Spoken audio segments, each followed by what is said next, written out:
Assalamualaikum warahmatullahi wabarakatuh. Hari ini kita akan belajar mengenai C++ ya. Namun untuk hari ini kita akan mempraktekkan hanya beberapa saja karena ini masih pengenalan. Yang pertama yang harus kalian tahu adalah mengenai komponen dari C++.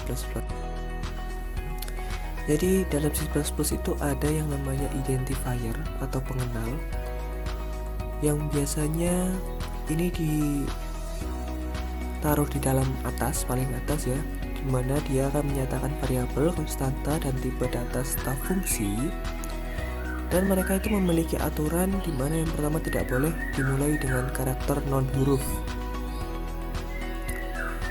kemudian tidak boleh ada spasi, tidak boleh menggunakan karakter yang aneh-aneh seperti ini, dan tidak boleh menggunakan reserve word yang ada dalam C++ ataupun C.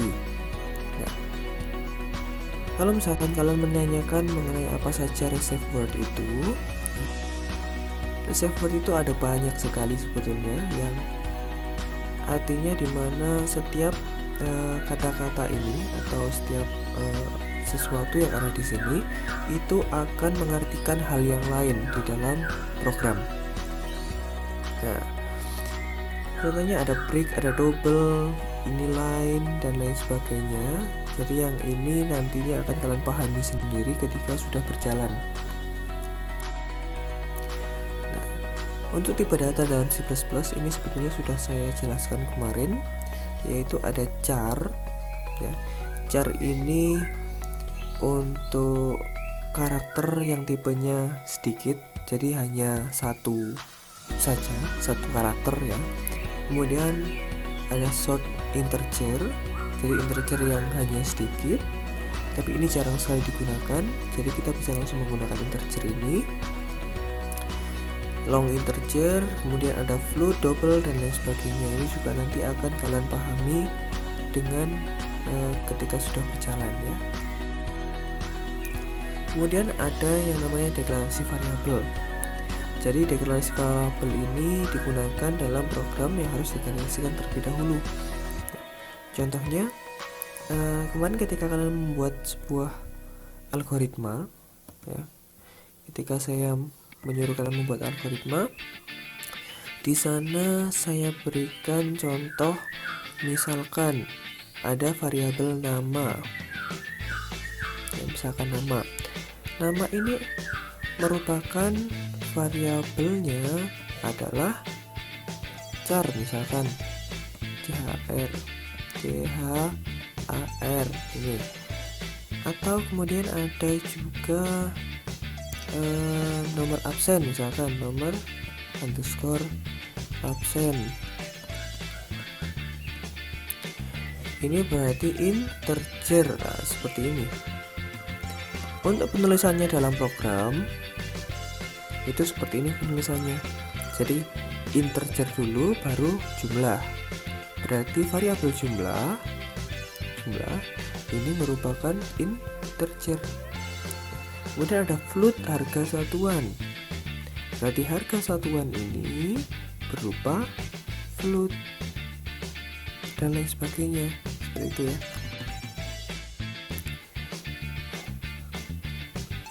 Kemudian yang kedua ada proses namanya assignment. Assignment ini berarti kita sudah memberikan nilai awalan untuk sebuah variabel. Oke. Untuk yang minggu kemarin saya contohkan kita memiliki nilai variabel yang tetap, yaitu contohnya pi.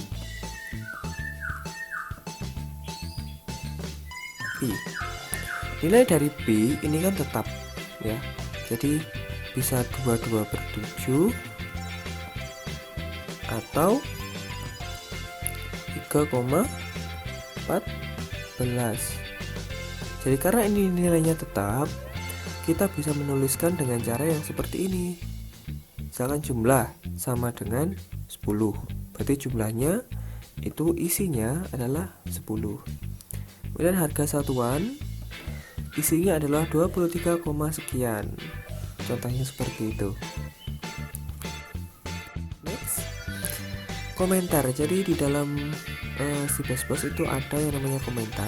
Untuk baris komentar ini kita bisa menggunakan tanda ini ya. Nah, tanda ini menyatakan bahwa di dalamnya ini adalah komentar. Atau kita juga bisa menggunakan tanda yang seperti ini. Berarti yang di dalam sini, ini semua ini adalah sebuah komentar. Oke. Jadi hanya itu, dan kita akan langsung menuju ke dalam praktek. Untuk memulai praktek membuat sebuah program dengan menggunakan C++, kalian bisa masuk ke alamat ini ya, www.onlinegdb.com/online ini ya. Ini sudah saya cantumkan di dalam Google Classroom kalian masing-masing. Kemudian ketika kalian sudah membukanya ya, ketika sudah dibuka, di awal tampilan kalian akan melihat tampilan yang seperti ini.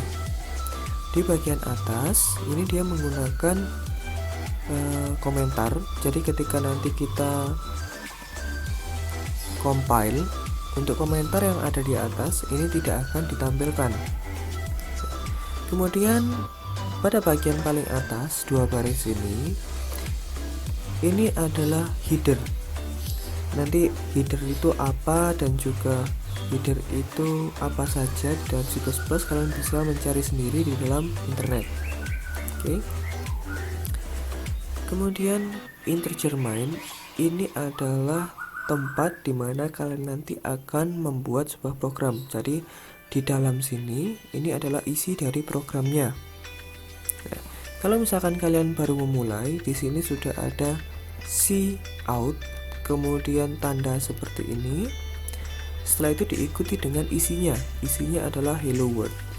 Nah, kalau misalkan kita compile atau kita run ya, hasilnya akan langsung menampilkan hello world. Nah, Pak, kalau misalkan ini saya mau menampilkan yang lain bagaimana, Pak?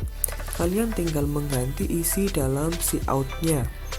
Jadi silakan ini diganti, misalkan baru belajar C++, misalkan seperti ini. Kemudian kita run lagi, akan keluar tulisan baru belajar C++. Kalau misalkan kalian ingin menambahkan lagi ya pengeluarannya, kita bisa menggunakan cout. Kemudian kita beri tanda yang sama seperti ini. Setelah itu kita beri tanda petik ini untuk isiannya apa ya, misalkan berdoa sebelum mulai. Ketika kita run, otomatis akan keluar dua baris tersebut, namun ya tidak ada enternya. Nah, tidak ada enternya. Kenapa seperti itu? Karena ini masih dikatakan satu baris.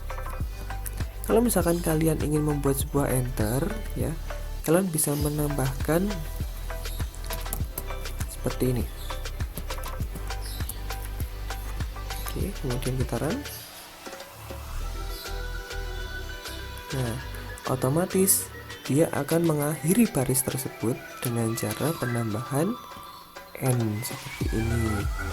Jadi ini istilahnya n, l-nya itu line. Jadi pengakhir dari sebuah baris gitu. Kalau misalkan kalian ingin memberikan masukan, jadi ada input ke dalam programnya. Contohnya begini ya. Data siswa, misalkan begini. Kemudian yang pertama dari data siswa kita harus masukkan nama. Nah, kalau kita tidak memberikan inputan, ini hanya akan menampilkan data siswa dan masukkan nama. Cara memasukkan inputannya ya, kita memberikan cin, ini itu input, kemudian tanda yang sebaliknya ditambah dengan variabelnya. Nah, karena kita masih belum membuat variabel, jadi kita buat dulu di atas di sini. kita buat misalkan variabel A.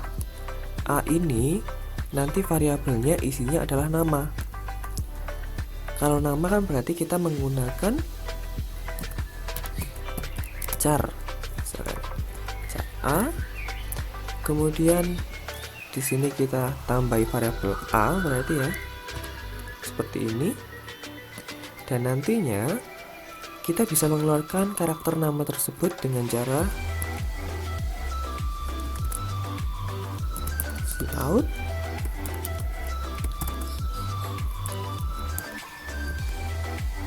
nama Anda adalah misalkan begini. Ini kita kasih enter dulu ya, cout, kemudian ini handle. Setelah itu nama Anda adalah, untuk mengeluarkan nama berarti kita tambahkan dengan A. Oke, coba kita run. Nah, data siswa, masukkan nama. Namanya kita ketikkan, misalkan namanya Rick ini. Kemudian kita enter. Nah, masukkan namanya Erik. Kenapa hanya keluar E saja ya? Karena untuk karakter char ya, char seperti yang saya jelaskan kemarin, char ini hanya berisikan satu huruf isinya ya, hanya satu huruf. Walaupun ya misalkan variabelnya kita ganti menjadi nama seperti ini, berarti yang bawahnya yang ini juga nama, yang sini juga kita ganti jadi nama, misalkan begini ya. Ini pun juga sama, nantinya yang terekam di dalam program kalian hanya ada satu huruf, nah hanya E saja. Nah, jadi kalian bisa menggantinya dengan long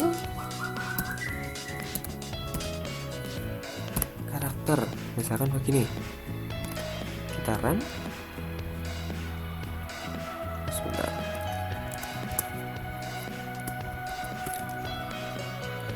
Long or short. Nah, biasanya kalau misalkan kalian memiliki ada sebuah kesalahan ya, kalian bisa melihat di sini di bagian bawah. Ini menyatakan bahwa karakter long atau short itu spesifik tidak dengan nama. Oke, berarti kita harus menggantinya dengan yang lain. Contohnya, kalau misalkan kita buka lagi di dalam PPT-nya, di sini untuk long dan short itu hanya digunakan dalam integer. Oke. Long dan short itu hanya digunakan dalam integer. Kalau misalkan ingin menggunakan char yang panjang, kita bisa menggunakannya seperti ini.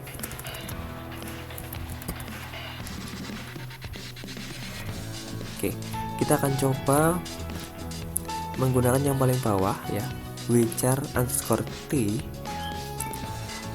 Nantinya akan seperti apa, kita coba dulu.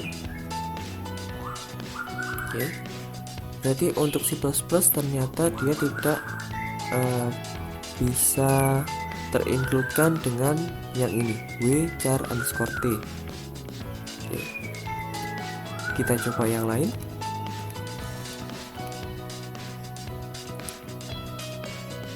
Misalkan charnya kita beri isian. Oke, char dengan isian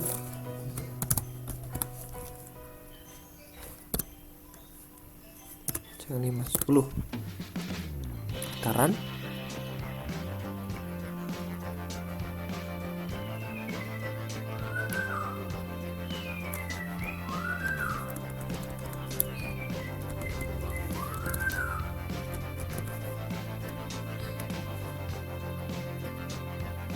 Oke. Dari variabel nama ini jumlahnya ada 10 dan dia bertipe char. Kita coba sekarang. Erik. maka dia akan keluar seperti ini. Nah, tapi karena ini hanya kita batasi dengan 10, berarti otomatis huruf yang ke-11 nanti akan hilang. Oke, contohnya saya memiliki huruf A, B, C, D, E, F, G, H, I, J, K. Oke. Start smashing detected. Nah, ini berarti isiannya itu melebihi dari kapasitas, seperti itu. Jadi kalau misalkan kalian butuh yang banyak, silahkan diisi di dalam kurungnya ini juga banyak, seperti itu. Kemudian kalau misalkan kalian membutuhkan variabel yang lain, ya, misalkan kelas, karena kelas ini berarti angka, kita bisa menggunakan integer, int, ini integer ya. Oke. Kemudian kita akan menginputkan angka, berarti di sini kita beri cout terlebih dahulu.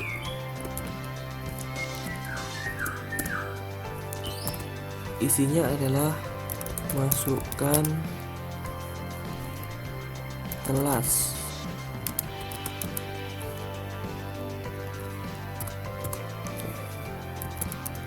Berarti inputnya di sini variabelnya namanya kelas. Berarti kelas. Nah, kemudian di bawah kita beri cout kelas Anda adalah kelas. Berarti kelas Anda adalah, setelah itu kita keluarkan isi di dalam kelas. Oke, kita lihat. Oke, masukkan nama, misalkan Erik dulu. Masukkan kelas 10. Nah, nama Anda adalah Erik dan kelas Anda adalah 10. Dan kita mengulangi lagi ya. Kalau misalkan ini masih belum ada enternya, berarti kita harus menambahkan enter. Oke, seperti ini.